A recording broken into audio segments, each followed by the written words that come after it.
যুক্তরাষ্ট্রের প্রতিরক্ষা বিভাগের সদর দপ্তর পেন্টাগন জানিয়েছে তারা আগামী সপ্তাহ থেকে ৫% বেসামরিক কর্মী ছাঁটাই শুরু করবে এবং নতুন করে নিয়োগ স্থগিত করবে। মার্কিন কর্মকর্তারা জানিয়েছেন সপ্তাহের শুরুতে পেন্টাগনের ডিপার্টমেন্ট অফ গভর্নমেন্ট এফিসিয়েন্সির কর্মকর্তারা এই ধরনের কর্মীদের তালিকা পাওয়ার এই সিদ্ধান্ত নেওয়া হয়েছে।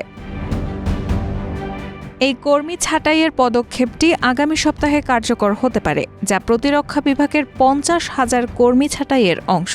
এছাড়া শীর্ষ সামরিক নেতৃত্বের বড় রদবদলের অংশ হিসেবে প্রেসিডেন্ট ডোনাল্ড ট্রাম্প দেশের সর্বোচ্চ পদস্থ সামরিক কর্মকর্তা জয়েন্ট চিফ অব স্টাফের চেয়ারম্যান সিকিউ ব্রাউনকে বরখাস্ত করেছেন। সামাজিক যোগাযোগ মাধ্যমে দেওয়া এক পোস্টে আরও ৫ শীর্ষ কর্মকর্তাকে বদলি করা হচ্ছে বলেও জানান তিনি। সংবাদ মাধ্যম বিবিসির এক প্রতিবেদনে এই তথ্য উঠে এসেছে।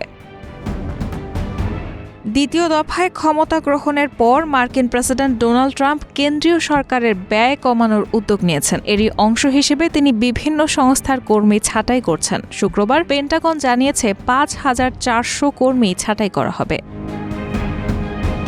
মার্কিন কর্মকর্তারা বলছেন এই তালিকায় ইউনিফর্মধারী সামরিক কর্মীদের মধ্যে যাদের অব্যাহতি দেওয়া হয়েছে তাদের নাম অন্তর্ভুক্ত করা হয়নি। শিক্ষানবিশ কর্মীদের যারা ১ বছরেরও কম সময় ধরে চাকরি করছেন এবং যারা এখনও সিভিল সার্ভিস সুরক্ষা পাননি, কেবল তাদেরকেই ছাঁটাইয়ের তালিকায় রাখা হয়েছে।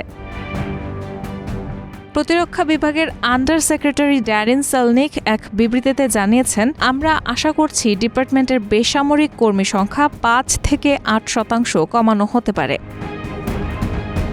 তিনি আরও বলেছেন, আমরা আশা করছি ৫,৪০০ শিক্ষানবিশ কর্মীকে অব্যাহতি দেওয়া হতে পারে। ইতোমধ্যে ট্রাম্প প্রশাসন মার্কিন বনপরিষেবা থেকে প্রায় ২,০০০ কর্মচারী ছাঁটাই করেছে এবং অভ্যন্তরীণ রাজস্ব পরিষেবা থেকে ৭,০০০ কর্মী ছাঁটাই করা হবে বলে আশা করা হচ্ছে। Time after time, the media distorts good news stories or often just gets them flat wrong. In many cases, well, in most cases, they have an agenda. প্রতিরক্ষা মন্ত্রী পিট হেগসেথ গত সপ্তাহে এক্সে এক পোস্টে বলেছেন তাদের ৯ লক্ষেরও বেশি বেসামরিক স্থায়ী কর্মী রয়েছে। ৫% ছাঁটাই করা হলে ৪৫,০০০-এরও বেশি কর্মী চাকরি হারাবে। রাহানা মুন, প্রবাস খবর।